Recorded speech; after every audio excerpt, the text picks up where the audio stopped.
Welcome back to Matcha Mondays with Michelle. Today I wanted to share some of my controversial opinions and hot takes about matcha. The tea is hot. Actually, it's very cold because this is an iced matcha latte.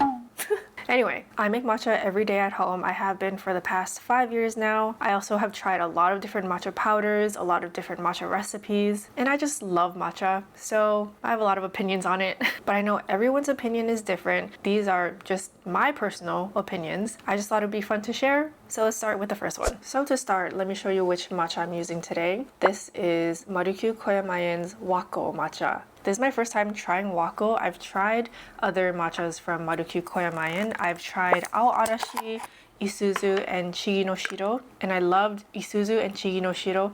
Ao Arashi was okay. So this is my fourth one that I'm going to be trying, and I'm really excited. And it's a brand new tin, so we're opening and trying this together. Ooh, that's a nice color. Oh, so fresh, vegetal. Look at that green color. So my first take is that a scale is superior. When it comes to measuring out your matcha, actually, first of all, some people don't even measure. Some people just eyeball, but I personally hate eyeballing. I've said this so many times in my videos. I'm just really bad at it. But also, I like to measure my matchas because I do a lot of reviews. And in order for me to get the most accurate measurements so that I can most accurately compare each of the matchas, I need a way to measure it, and I think a scale is the best way to do that compared to measuring cups and spoons. So I'm taking 3 grams. I'm doing my golden ratio for iced matcha lattes. A scale is just the easiest, most convenient way. You don't need to wash measuring cups and spoons after, and I can make sure that my ratios are consistent across each of the matchas that I'm trying. You do need like a coffee scale though. Mine is a coffee scale even though I use it for matcha, but you want one that measures to the 0.1 gram, because some food scales don't do that, so it's not going to be accurate enough. But I'll link the one that I use in the description box. I've had this for a couple years now. It's by the brand My Street House, and it's so small, lightweight, accurate. On the more affordable side, it looks good, so I am just team scale. My second opinion is that I don't like to use the bamboo Chashaku. So this is a traditional bamboo tea scoop, but I just don't really like using this. I've said this before. I just think it's flimsy. It's actually harder, I think, to push the matcha through the sieve. I also feel like it's just gonna splinter easily, and it is harder to clean more properly to get all of the matcha bits out, at least compared to my stainless steel Chashaku. And this one is my favorite. This one is from Fellow, and I love this. It is so sturdy. It's heavy compared to this one, which did take some getting used to, but I feel like it just makes sifting so much faster since it is so much heavier. It feels really luxurious. It also looks really cool, but it's also much easier to clean since it is just stainless steel, so you can wash it with soap and water. Because for this one, it's not recommended to use soap and water because the bamboo is more delicate. So for those reasons, I just don't really prefer using this. Even just like a regular spoon works better in my opinion. But of course, if you want a more traditional experience, you should definitely use this. My third opinion is that I actually lately have been preferring bags over tins, mainly because I've found that with bags, you can take all of the air out, which helps to minimize oxidation, which helps your matcha last longer. Unlike a tin where, you can't squeeze out all of the air. So I have found that matchas that are in bags tend to last a little bit longer. Also, because I've been traveling a lot lately, bags are just so much more convenient. Tins obviously take up a lot more space, but tins are, I think, more aesthetically pleasing. And usually you can't choose with one matcha, like if you want a tin or a bag, it just comes in like one option usually, which is perfectly fine. I'm just saying I'm now noticing the benefits of having a bag versus a tin, because before I used to not like bags. I don't know why. I think it was part of the aesthetics, like, oh, it's just a little more boring, but actually it's much more practical. My next opinion is that I'm actually not really a fan of the paste method. So I'm adding 30 grams of water. What the paste method is, if you don't know, is where you add half the amount of water that you want first, then incorporate that into the matcha powder, and then once you have the paste, you add the rest of your water, and then whisk like normal. And that's supposed to make your matcha super silky. It's supposed to help you get an even finer micro foam. But honestly, I just think it's more work.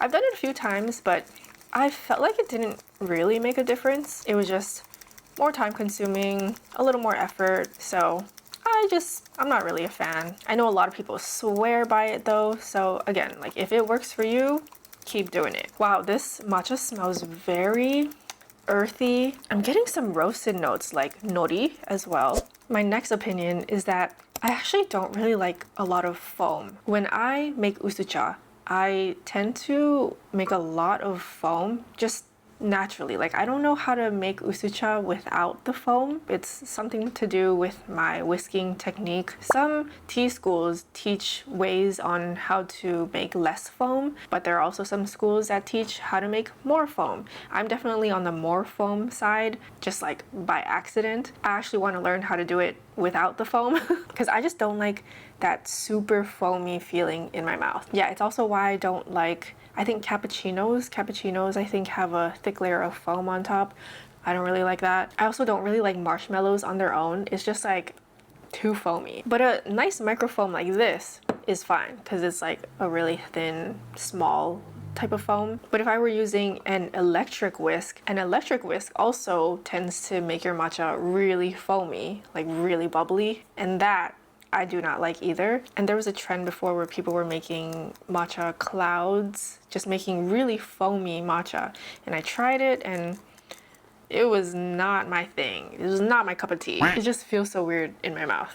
I don't know. My next opinion is that I don't really like cold whisking. Cold whisking is when you whisk your matcha with milk instead of hot water. And this is supposed to make your latte extra creamy. It's also a little bit easier, mainly because you don't need to heat up any water. But I don't really like doing it because, one, it's not good to use your bamboo whisk with milk or sugars, things like that, because it's gonna be harder to clean it since you're not supposed to use soap with these. So I did try cold whisking, but instead I used a resin whisk. And this is not made out of bamboo, it's made out of resin or like plastic. And this does have its benefits, like it doesn't need to soak. It's much easier to clean too because it comes apart in 3 pieces. You can use soap and water. So if I'm cold whisking, I would use a resin whisk like this. But I also just wasn't really a fan of the end result. Like yes, it was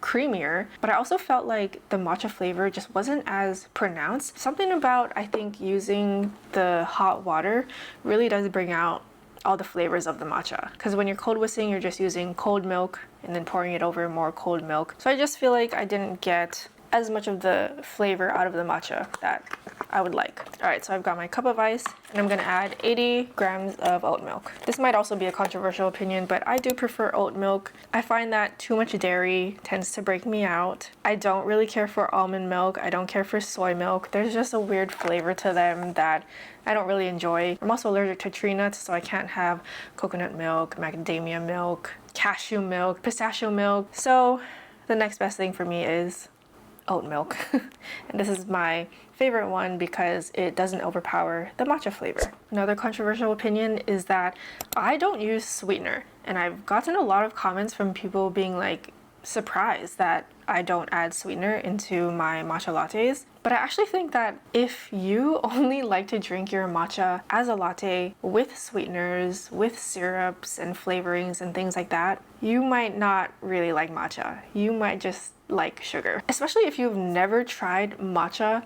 just on its own before, because that's how it's traditionally enjoyed, then I would highly recommend you try it. It is such a different experience. You get to experience the full matcha flavor as it's meant to be enjoyed. It's not masked by any milks, sugars, syrups, and some matchas, yes, do taste like grass. They have a very flat profile. Those aren't recommended for, you know, just like straight drinking. But when you find those high quality ones that are first harvest, hand-picked, stone ground, like really made with care, something like Marukyu Koyamaen's, then you can really enjoy it on its own. And you know, I just realized I didn't try this one on its own as koicha yet, so let's try it. Whoa, this one is very umami. It is kind of roasted, like I said, which is interesting. It's like nori. In the aftertaste, I'm getting this like chocolatey taste as well. It is a little bit astringent, not the smoothest, but like the profile itself is like so good. The umami really hits you. So yeah, I would definitely recommend trying matcha on its own.